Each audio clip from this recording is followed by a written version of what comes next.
I'd like to invite Sri Nawin Sona Natesan, IAS Principal Secretary to Health and Family Welfare Department, Government of Maharashtra, to deliver special address as the chief guest. Uh, just to tell something about Nawin Sona Natesan, he is a policymaker, but he has got huge interest on technology. I think he's enthusiast on emerging technologies like blockchain, IoT, and he has written numerous numbers of papers and articles in magazines in India and world over. So let's hear from him from the government policy perspective that how he thinks that industry and government can collaborate more in terms of transforming public healthcare infrastructure. Over to you, sir. Huge round of applause for him, please. Good morning. So, the organizers of this event, Shavik, head of Schneider, all participants, um, heads of different hospitals, and dear friends, it's indeed a pleasure to be here in this event. And first of all, I'd like to congratulate APAC for doing this very timely event. So, I do believe technology is a very powerful tools to solve a lot of problems, and just a brief about our commitment as government of Maharashtra to be part of this journey of bringing technology. You'll be surprised. Uh, we are already doing AI based uh, analysis of X-rays. So we are trying to bring in lot of cutting edge technologies into government. Um, Blockchain. Apart from that, lot of analytics is actually going to happen. So, Government of Maharashtra, just a brief outline is it's a huge department. I mean, we run more than 250 hospitals, and we have close to 2 lakh paramedical staff, 25,000 doctors. It's almost a $2 billion annual budget. So it's a huge responsibility on policymakers like me to actually work on this. Now, coming to the kind of presentation we saw, I think IoT is one of the key factors. Apart from blockchains, IoT, there is of course so much talk about AI and machine learning, and there is also from a clinical side, uh, genetic, be it gene therapy or genomics, personalized medicine. These are all trends which are going to really take over the world. And of course, one of the things, in the context of what we just heard, I think I have a great interest in IoT. And uh, one of the persons I met, I mean, it's not far away from here. I mean, somebody is working in Maharashtra, has created a smart bed, right? It's a connected bed where the patient's vitals, their maybe their thermal signature, their movement, uh, the bed actually communicates a lot about the patient itself, and it's there. We are trying to demo that for the government also. That's a whatever we think of as future is actually happening right now, and it's all available, and a lot of people are doing it. Now, what is innovation? Again, we have to capture because they're all senior people in the industry. Innovation, I'll give you a great example of an innovation. Innovation could be many types. There's common knowledge, something very incremental, very radical thing like, maybe a Uber or a technology, or bringing two very disparate things together. So, this is a interesting thing you'd like to know. We were having a meeting on mobility, right? So we are doing some work with IIT Bombay and looking at mobility assistance for people.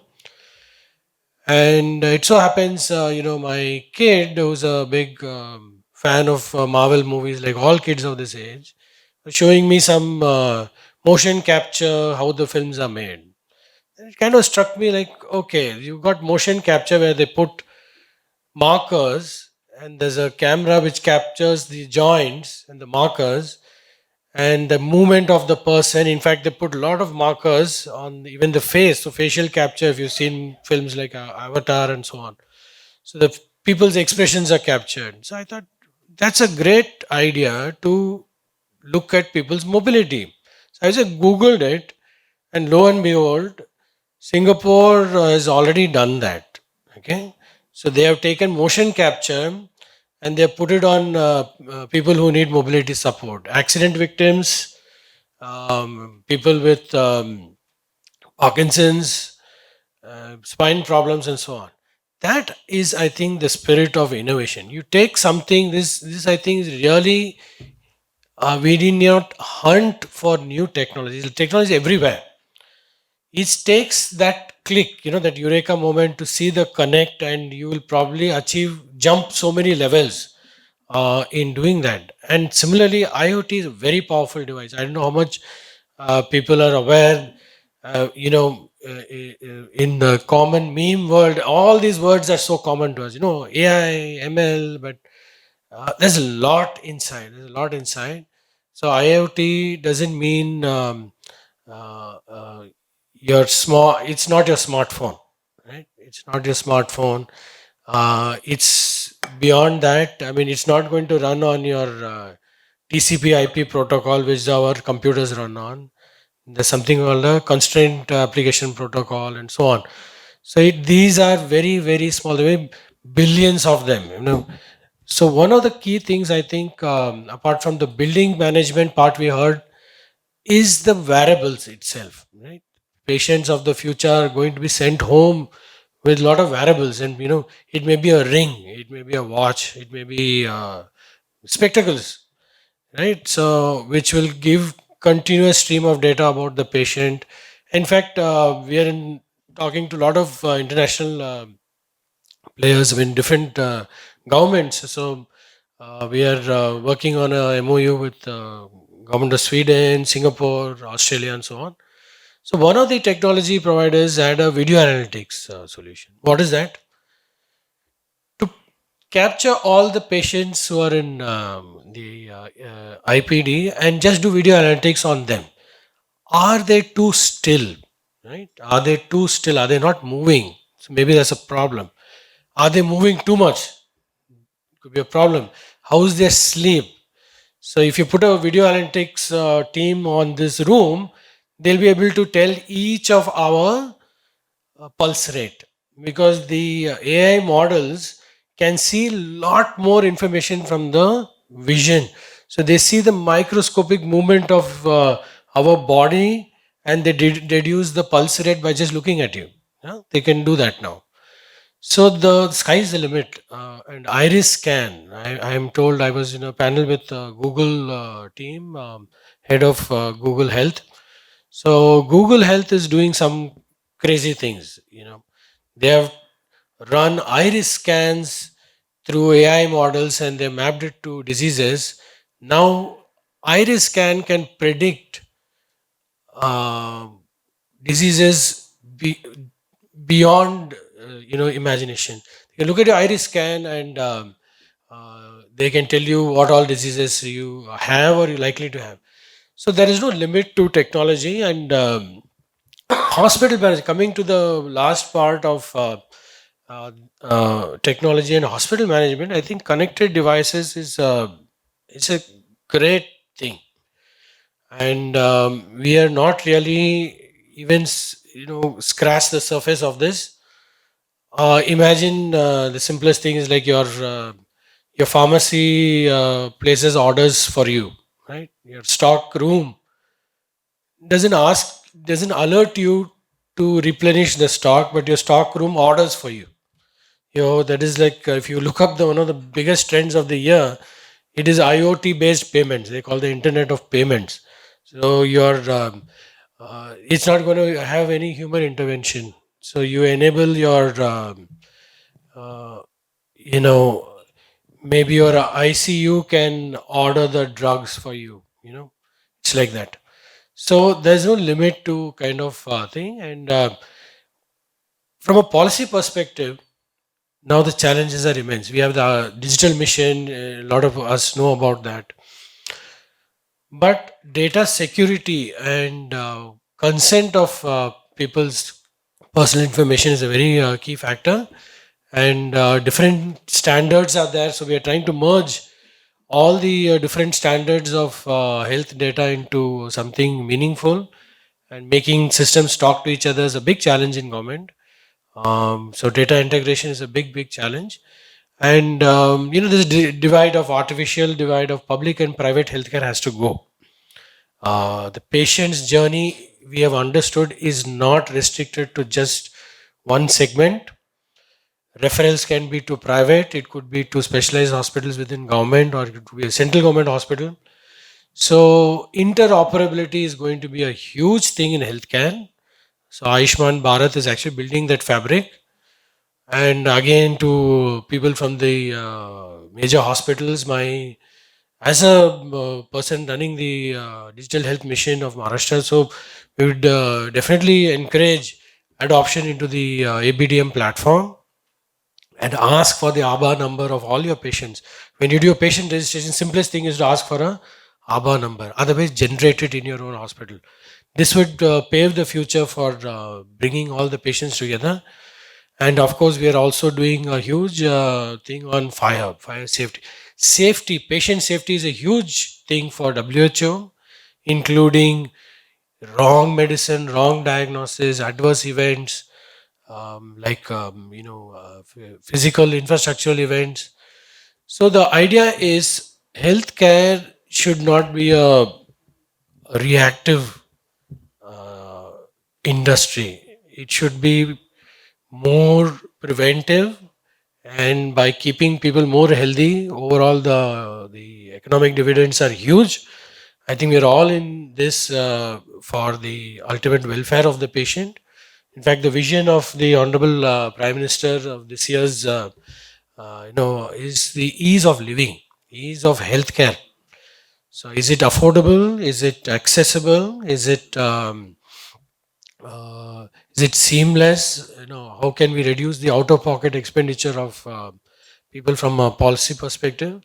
So the challenges are many, and technology, I think, is going to really make a difference. And again, in concluding, events like this give us opportunity to learn a lot from industry and from each other. So I'm glad to be part of this, and thank Shawik ji for having me over. So, without taking more time, so I congratulate the organizers and to Schneider to be part of this event, and I'm quite exciting to see a lot of things happening there. So, I wish all of you the very best for the this event, and have a great day. Thank you so much. Thank you so much, Sri Nawin Sona Natesan. Uh, I remember in one of our healthcare event in Mumbai last year, sir was a speaker. He talked about a very simple thing because he talked about innovation. He said, "Why can't we try to do a simple thing in hospitals? Can we give a tap to all our nursing medical staff instead of writing on paper every time? Can we have a tap? Can we ensure the tap given to all the nurses in all the hospitals so that everything is connected?" And there's a small innovation, but that can help in a huge way. And you also talked about the patient safety, fire safety, and how IoT is playing a major role. You talked about Ayushman Bharat Digital Mission, ABA card. We have a speaker. We had a speaker from Ayushman Bharat NHN, National Health Authority. He was saying that this Ayushman Bharat Digital Mission is actually will be the UPI moment of for healthcare, and they were saying he was saying that uh, now they're working on a particular thing that there are medical records. It's lying with the hospitals, it's lying with the patients, but when they're sending, it's coming as a PDF. But how can we make those records in a streamlined process so that that is readable by machine.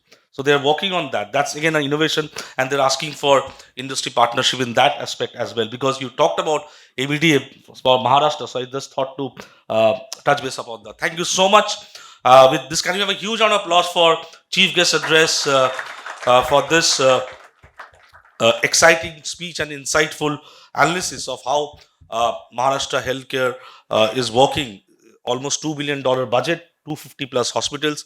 And I was just told by Nawin Sona sir that they don't hype it much, but Maharashtra's healthcare department is actually the biggest department of the state government, if I'm not wrong. Thank you so much. With this, I would like to invite Sri Gopi Krishna Arora to come on stage and kindly hand over a small token of appreciation from our end to Mr. Nawin Sona Natesan, the chief guest of this conference. A huge round of applause for him, please.